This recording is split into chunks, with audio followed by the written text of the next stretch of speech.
জয়নগরের বামুনগাছি গ্রাম পঞ্চায়েতে হত্যা, পাল্টা হত্যা, গণহত্যা, ঘরবাড়ি পোড়ানো যেন দ্বিতীয় বগটুই।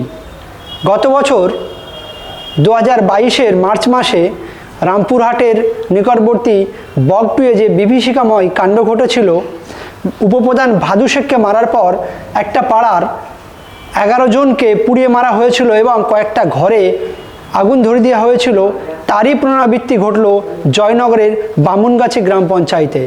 সেখানে সাইফুদ্দিন নস্কর, বামুনগাছি গ্রাম পঞ্চায়েতের অঞ্চল সভাপতি, তাইনার ওয়াইফ শরীফা বিবি, তিনি গ্রাম পঞ্চায়েত প্রধান, সোমবার ভোর 5টায় নামাজ পড়তে বেরিয়েছিলেন। তার পরবর্তীতে 5:15 মসজিদের নিকটবর্তী এলাকাতে তাকে দুটো বাইকে করে আসা দুষ্কৃতী গুলি করে হত্যা করে। তার পরবর্তীতেই সকাল 6টা থেকে 6:30 জনতা ধরে ফেলেন কথিত দুষ্কৃতীদের মধ্যে একজনকে, ধরে গণপিটুনিতে নৃশংসভাবে হত্যা করা হয়েছে। এবং ঠিক বগটুয়ে যেটা ঘটেছিল তার কিছুক্ষণের মধ্যেই সেই যে নিকটবর্তী যে এরিয়া, সাইফুদ্দিন নস্করকে যে মারা হয়েছিল বাঙালবুড়ি মোড়, সেই মোড় থেকে 5 কিমি দূরে দোয়ালখালী বলে যে এলাকা আছে, সেই এলাকাতে প্রায় 15টা বাড়িতে অগ্নিসংযোগ, ধানের গোলায় অগ্নিসংযোগ, ঘর বাড়ি পুরো ভাঙচুর, এমনকি মোটর ভ্যান রাস্তায় ছিল তাতে অগ্নিসংযোগ, এমনকি দমকলের গাড়ি গ্রামে অগ্নিসংযোগ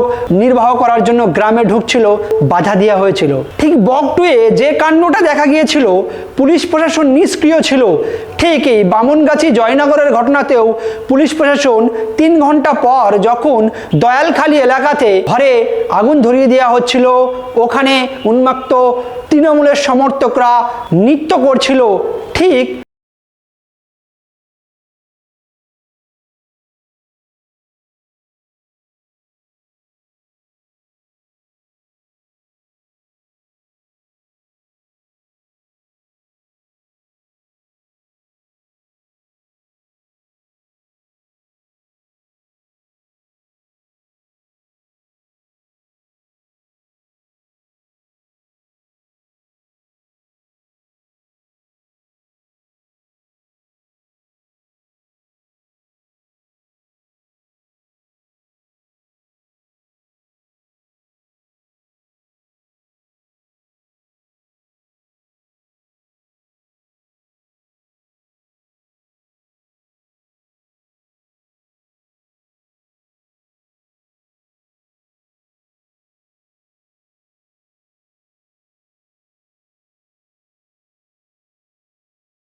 নাম হয়ে ফোনে বার করছি।